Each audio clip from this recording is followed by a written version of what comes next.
Music by Vikesh भोजपुरिया।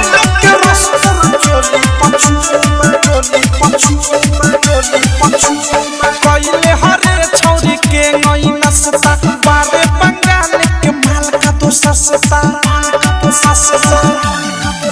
आगे कइले हरे छौरी के नई नसता बारे बंगाल के माल का तो सस्ता सारा छावा देख सब तोहरे कमंगल बा सारा छावा देख सब तोहरे कमंगल बा रसगुल्ला के रस पूरा चोली पचुअल बा रसगुल्ला के रस पूरा चोली पचुअल बा रसगुल्ला के रस पूरा चोली पचुअल बा चोली पचुअल चोली पचुअल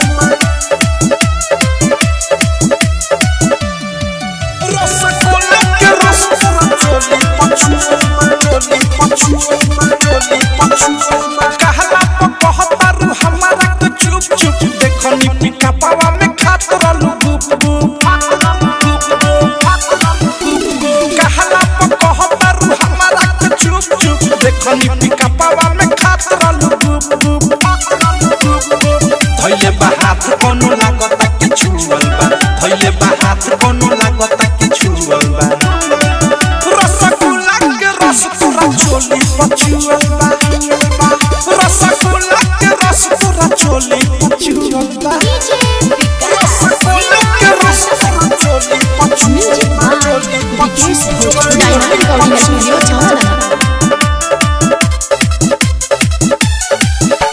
सोच ले तू पहिले तो अपना पछताई तू छोड़ के मिठैया तू लिट्टी के खाई तू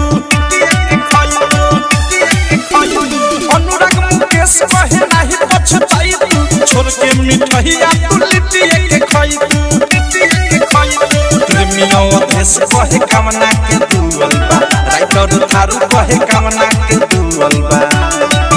रसगुल्ला के रस पूरा चोली पचुअल बा